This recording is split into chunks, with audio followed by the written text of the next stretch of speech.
आप सभी लोगों का स्वागत है फिर से एक बार रिदवान क्रिक जोन में। आशा करता हूँ सभी लोग सही सलामत होंगे। तो चलिए शुरू करते हैं आज का वीडियो, जो कि मुंबई इंडियंस और वही गुजरात जायंट्स के बीच पहला मुकाबला था वोमेन्स प्रीमियर लीग का। और ये पहला संस्करण का पहला मुकाबला कल से आगाज हुआ है और बेहतरीन अंदाज से आतिशबाजियों के साथ और भरपूर रंगारंग कार्यक्रम था।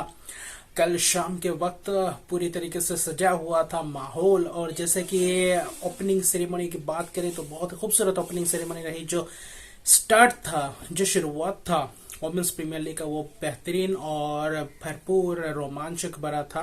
हालांकि मैच से पहले ही पूरे मैदान अगर देखें तो बहुत ही भरे पूरे थे दर्शक, और जिसमें से बहुत ही मजा आया पहला मुकाबला देखते हुए। और जैसे कि पहला आईपीएल 2008 में हुआ था, जो शुरुआत 2008 में हुआ था, वही शुरुआत 2023 में वोमेन्स क्रिकेट का भी आगाज हुआ है, वोमेन्स प्रीमियर लीग। और वही बेहतरीन अंदाज से शुरू होने की जो आशंका थी, क्योंकि दर्शक भी थे, माहौल भी बना हुआ था, सजा था कि सिर्फ यहाँ पे सिर्फ और सिर्फ इतिहास ही रचना था। और वही इतिहास के पन्ने में लिखा जाएगा गुजरात जायंट्स और वही मुंबई इंडियंस का जो पहला मुकाबला हुआ है।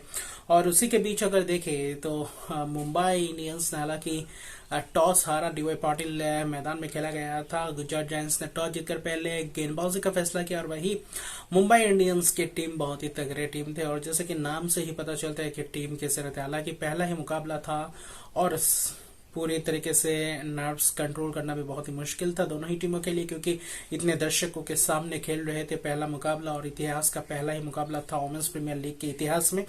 और वही जो लड़कियां वही वोमेन्स क्रिकेट को आगे बढ़ाने की कोशिश कर रहे हैं, और इस कोशिश की अगर पहल की जाए तो ये पहला कदम है। तो सामने देखा जाएगा कि कैसा शुरुआत होता है। और हालांकि आगाज तो हो ही गया है।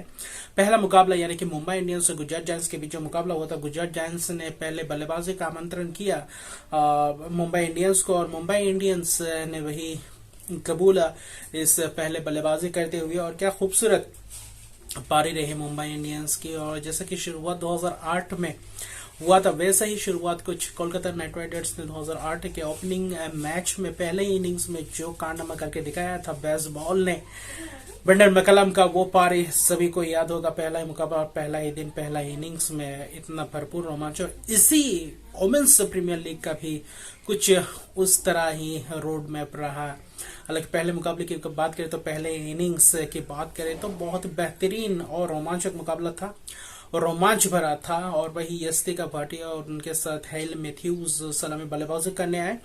लेकिन हालांकि यस्तिका भाटिया पहला ही विकेट गिरा इस वोमेन्स प्रीमियर लीग का यस्तिका भाटिया के नाम पे, और जबकि पहला विकेट भी भारतीय गेंदबाजों ने ही चटका। अगर आप देखें तो तनुजा कनवार ने गुजरात जायंट्स की तरफ से। उसके बाद जो वो उड़ान पकड़ा मुंबई इंडियंस के बल्लेबाजों ने, हेली मैथ्यूज के साथ नेटाली सीवर ने जो आकर बल्लेबाजी की, जो पार्टनरशिप की, करीब 50 प्लस का पार्टनरशिप, 8 की पार्टनरशिप, उस पार्टनरशिप ने एक अच्छा नींव रख दिया था मुंबई इंडियंस की इस पारी को। और पावर प्ले में अच्छी खासी रन बनाए थे, 44 रन बनाए थे महज एक विकेट का बाक है। उसके बाद देखें तो नेताली सीवर का विकेट गिरने के बाद जब कप्तान हरमनप्रीत कौर आया, उसके बाद से पूरा मैच का ही रुख पलट दिया। जो मिडिल ओवर्स की बात करें, अगर आप हेली मैथ्यूज के विकेट जाने के बाद हरमनप्रीत कौर और वही एमिलिया केयर और वही देखे तो हरमनप्रीत कौर कप्तान, दोनों के बीच की शानदार पार्टनरशिप रही। 89 रन का पार्टनरशिप, और बीच के जो मिडिल ओवर्स में 100 रन बनाए, और वो भी बहुत ही बेहतरीन अंदाज से 100 रन बनाए। 101 रन जोड़े बीच के मिडिल ओवर्स में। और वहीं पे समझ आ गया था कि ये तो हालांकि बल्लेबाजी के लिए पिच बेहतरीन है अभी फिलहाल, क्योंकि पहला ही मुकाबला है, उतना स्पिनर्स के लिए उतना मददगार साबित नहीं होता है, जो कि पूरे बल्लेबाजों के लिए ही कारगर साबित होता है। और वैसे भी जो टूर्नामेंट आगे बढ़ता जाएगा, वैसे भी पिचेस में थोड़ी बहुत बदलाव देखने को मिलेंगे। स्पिनर्सों के लिए बहुत ही आसान होगा आगे आने वाले मुकाबले में, और स्पिनर्स के लिए मददगार भी साबित होगा। और वही उतना ड्यू आया भी नहीं। और वहीं पे देखिए तो क्या शानदार कप्तानी पारी के लिए हरमनप्रीत कौर। हेले मैथ्यूज की भी पारी बहुत ही रोमांचक रही, हालांकि 47 रन बनाया 31 गेंदों में, ये भी बहुत ही ताबड़तोड़ पारी रही। पहला छक्का हेले मैथ्यूज ने ही जरा इस संस्करण का, और उसके बाद देखें तो कप्तान की जो पारी थी वो सबसे कारगर और किफायती पारी रही। हालांकि सिर्फ और सिर्फ 30 गेंदों में 65 रन बनाए, और वो भी 217 के स्ट्राइक रेट से, जिसमें से एक भी छक्का नहीं लगाया। और वहीं पे देखे तो कुल मिलाकर 14 चौके जड़े। और टी20 मुकाबला सिर्फ छक्के की ही बात नहीं होती, छक्के से ही टी20 मुकाबला खेले नहीं जाते। यानी कि इस पारी से ये भी सीखने को मिला कि क्लास से पारी और चौके मार के भी आप 200 प्लस स्ट्राइक रेट से ताबड़तोड़ पारी खेल सकते थे। सिर्फ छक्का लगाना आकर्षणीय, छक्का लगाना, लंबे छक्का लगाना ही आकर्षणीय पारी नहीं है, और ये टी20 का अंदाज नहीं है।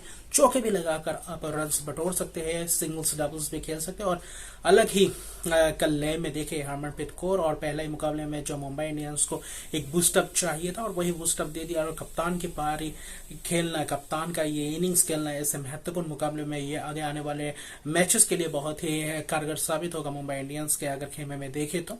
और वही उसके बाद देखे तो जब हरमनप्रीत कौर का विकेट गया, उसके बाद एमिलिया कैर का नाबाद पारी और 45 रन की शानदार 24 गेंदों में 45 रन की पारी, और बहुत ही खूबसूरत पारी रही, खूबसूरत अंदाज से पारी रहा। और जो पहला मुकाबला चाहिए था, पूरे 207 रन बनाए सिर्फ और सिर्फ 5 विकेट गवा के। और कुल मिलाकर देखिए तो गेंदबाजी की बात करें अगर गुजरात जायंट्स के, हालांकि एशले गार्डनर भी महंगे साबित रहे, सभी गेंदबाज हालांकि थोड़े बहुत महंगे साबित रहे। हालांकि तनुजा कनवर जो पहले स्पेल किए थे 2 ओवर में महज 12 ही रन देकर 1 विकेट चटका थे, उसके बाद उनका स्पेल क्यों नहीं करवाया ये पता नहीं चला, क्योंकि बेथ मुनी शायद कल थोड़ा बहुत दिक्कत में लग रहे थे कप्तानी करते हुए, क्योंकि ऑस्ट्रेलिया में कप्तानी करना और वही ऐसे लीग फ्रेंचाइजी बेस्ड टीम के कप्तान बनना, ये भी बहुत ही बड़ी बात है। और वो भी आप ओवरसीज कप्तान है, और इंडिया के जो लोकल प्लेयर्स है, जो डोमेस्टिक प्लेयर्स है, उनको भी चलाना पड़ता है, और बाकी ओवरसीज प्लेयर का कॉम्बिनेशन बना के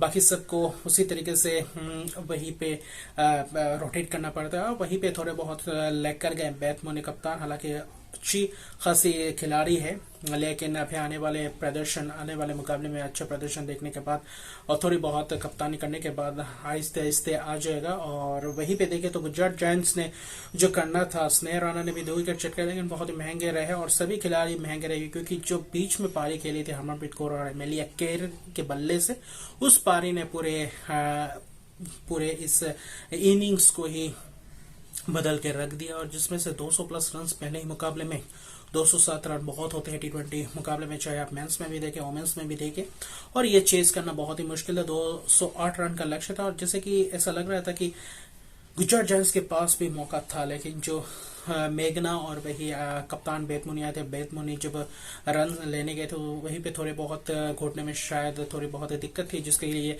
रिटायर्ड हार्ट हो गए थे, और वहीं पे मैच फंस गया और एक के बाद एक विकेट गिरते गए। लेकिन गेंदबाजी की तरफ बात करें मुंबई इंडियंस की तरफ से, जो नैथाली सीवर ने जो गेंदबाजी की पहले स्पेल और इसी ओंग ने जो स्पेल की शुरुआत की थी, दोनों ही गेंदबाजों ने खूबसूरत अंदाज से गेंदबाजी की। और इसी के बीच देखे तो बहुत ही मुश्किलात और दिक्कत का सामना करना पड़ रहा था गुजरात जायंट्स के बल्लेबाजों को, और एक के बाद एक विकेट गिरते जा रहे थे। और पहले ही 2-3 विकेट देखे तो एक के बाद एक खिलाड़ी आते गए, 0 रन बनाते गए और विकेट चले, और अच्छी खासी पेस देखने को मिली इसी यंग द्वारा, जो इंग्लैंड के खिलाड़ी है, हालांकि उभरते हुए सितारे है, और जो आने वाले समय में इंग्लैंड के लिए एक और खिलाड़ी जो तेज गेंदबाज बन सकते हैं और वुमेन्स क्रिकेट के इतिहास में सबसे ज्यादा तेज गेंदबाजी कर सकते हैं। हालांकि 117-18 के पेस से रॉ पेस है, स्विंग भी है, अच्छी खासी गेंद डालते हैं, लाइन लॉन्ग लेंथ भी बहुत ही खूबसूरत अंदाज से डालते हैं, और वही शुरुआत जो चाहिए था मुंबई इंडियंस को गेंदबाजी में वो वही किया। और कल मुंबई इंडियंस के हक में सभी चीजें गई, जो भी डिसीजंस लिए, जो भी रोटेट किया गेंदबाजी में, बल्लेबाजी में, सभी मुंबई इंडियंस की तरफ ही चली, लेकिन वही पार्टनरशिप से नहीं हो रहे थे। और टी20 में आपको पार्टनरशिप चाहिए बीच बीच में, और एक के बाद एक विकेट गिरते चले जा रहे थे, लेकिन बीच में अगर आप देखें तो वही अगर आप हेमलता की पारी थोड़ी बहुत सूझबूझ भरी पारी ही 29 रन हालांकि नाबाद रहे इस पारी में। बाकी दूसरे एंड से एक के बाद एक विकेट गंवाते गए और जिसके कारण सिर्फ और सिर्फ 64 ही रन महज बनाए। गुजरात जायंट्स ने 10 विकेट गंवा के 15.1 ओवर में ऑल आउट कर दिए थे। हालांकि ऑल आउट एक रिटायर्ड हार्ट के तौर पर गए थे बैथ मुनी, उसके बाद बल्लेबाजी करने आए नहीं, लेकिन वही 64 रन पे पूरे समाप्त कर दिए इनिंग्स गुजरात जायंट्स ने। और जहां पे 143 रन की बहुत ही बड़ी जीत है मुंबई इंडियंस को पहले ही मुकाबले में, ये तो कभी सोचा नहीं, सबसे हाईएस्ट स्कोर इस टूर्नामेंट के पहले ही मुकाबले में बनाया है मुंबई इंडियंस ने। अभी आने वाले मुकाबले में पता चलेगा और शायद ये अभी तक का लोएस्ट स्कोर रहेगा, शायद कुछ दिनों के लिए कि गुजरात जायंट्स के एक ही मुकाबले में लोएस्ट स्कोर भी देख ले, एक ही मुकाबले में हाईएस्ट स्कोर भी देख ले और एक ही मुकाबले में एक अर्धशतक की पारी भी देखी, कप्तानी पारी, और क्या खूबसूरत पारी रही एक ही मैच में। वही जो साइका इशाक ने जो शानदार स्पिनर से जो भारतीय मूल के है और बहुत ही खूबसूरत स्पिनर से स्पिन गेंदबाजी की 4 विकेट चटकाए और प्रेशर में भी थे गुजरात जायंट्स के बल्लेबाज। आकर 208 रन का भी प्रेशर था और एक के बाद एक विकेट आकर पावर प्ले में 3-4 विकेट आप कहीं गंवा जाते हैं और वहीं पे मुकाबला समाप्त हो जाता है। ऐसे T20 मुकाबले में वापसी करना बहुत ही मुश्किल होता है और देखे तो साइका इशा का शानदार परफॉर्मेंस, 4 विकेट चटकाए, एक मेडन ओवर भी डाला 11 रन देकर, हालांकि 3.1 ओवर ही महज कर पाए, जिसमें से एमिलिया केयर का भी 2 विकेट और नताली सीवर का भी 2 विकेट है और जिसमें से इसी योंग का भी 1 विकेट है। लेकिन बहुत ही किफायती गेंदबाजी रही, महज 7 ही रन दिए 3 ओवर में। और कुल मिलाकर गेंदबाज, अगर मुंबई इंडियंस के बल्लेबाज, ऑलराउंडर और गेंदबाजी की बात करें तो कल सब के सब अच्छी तरीके से चले और वहीं पे पहले ही मुकाबले में इतना बड़ा रन रेट के मार्जिन से जीतना, ये भी आने वाले टूर्नामेंट के मैचेस के लिए बहुत ही बड़ी बात है मुंबई इंडियंस के लिए। तो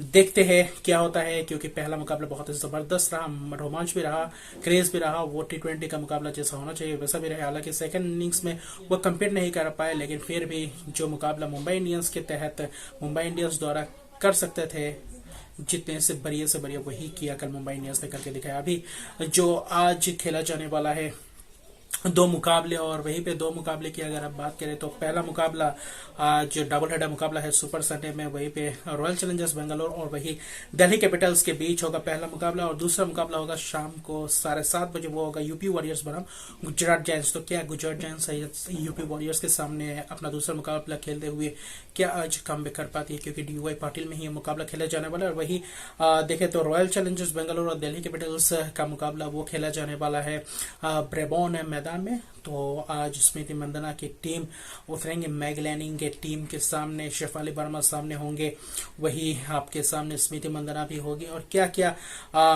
प्लेइंग 11 के साथ होता है तो ये भी देखने लायक बात होगा, क्योंकि रॉयल चैलेंजर्स बेंगलोर की अगर आप बात करें तो अच्छी खासी स्क्वाड है।